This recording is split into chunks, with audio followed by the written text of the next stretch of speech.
ಶುಭೋದಯ, ನಮಸ್ಕಾರ. Welcome to Yoyo Kannada. ಬನ್ನೀಗ ನೋಡೋಣ ಹವಾಮಾನದ ವರದಿ. ರಾಜ್ಯದಾದ್ಯಂತ ಇಂದಿನಿಂದ ಮಳೆಯ ಪ್ರಮಾಣ ಸ್ವಲ್ಪ ಕಡಿಮೆಯಾಗುವ ಸಾಧ್ಯತೆಗಳಿವೆ.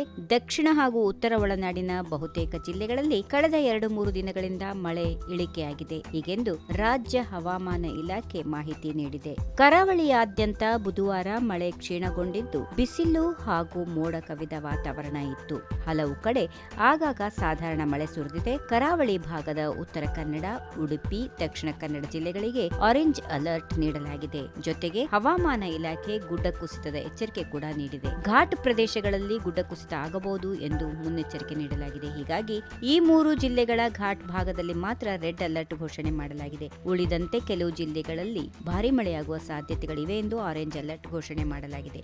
ಬೆಳಗಾವಿ, ಧಾರವಾಡ, ಬಾಗಲಕೋಟೆ, ಬೀದರ್, ಗದಗ್, ಹಾವೇರಿ, ಕಲಬುರಗಿ, ಕೊಪ್ಪಳ, ರಾಯಚೂರು, ವಿಜಯಪುರ, ಯಾದಗಿರಿ, ಬಳ್ಳಾರಿ, ಬೆಂಗಳೂರು ಗ್ರಾಮಾಂತರ, ಬೆಂಗಳೂರು ನಗರ, ಚಾಮರಾಜನಗರ, ಚಿಕ್ಕಬಳ್ಳಾಪುರ, ಚಿಕ್ಕಮಗಳೂರು, ಚಿತ್ರದುರ್ಗ, ಹಾಸನ, ಕೊಡಗು, ಕೋಲಾರ, ಮಂಡ್ಯ, ಮೈಸೂರು, ರಾಮನಗರ, ಶಿವಮೊಗ್ಗ, ತುಮಕೂರು ಜಿಲ್ಲೆಗಳಲ್ಲಿ ಜೂನ್ 25ರವರೆಗೆ ಸಾಧಾರಣ ಮಳೆ ಮುಂದುವರಿಯಲಿದೆ. ಇನ್ನು ಬೆಂಗಳೂರಿನಲ್ಲಿ ನಿನ್ನೆ ಕೆಲವು ಕಡೆ ಮಳೆಯಾಗಿದ್ದು ಇಂದು ಕೂಡ ಮೋಡ ಕವಿದ ವಾತಾವರಣ ಮುಂದುವರಿಯುತ್ತದೆ ಎಂದು ಹೇಳಲಾಗುತ್ತಾ ಇದ್ದು, ಜೊತೆಗೆ ಆಗಾಗ ಬಿಸಿಲು ಕೂಡ ಕಾಣಿಸುತ್ತದೆ ಎಂದು ಹೇಳಲಾಗುತ್ತಿದೆ. If you like this video, ಬೇಗ ಲೈಕ್ ಮಾಡಿ, ಕಾಮೆಂಟ್ ಮಾಡಿ, ಶೇರ್ ಮಾಡಿ ಹಾಗೂ ಯೋಯೋ ಟಿವಿ ಕನ್ನಡವನ್ನು ಸಬ್ಸ್ಕ್ರೈಬ್ ಮಾಡಿ.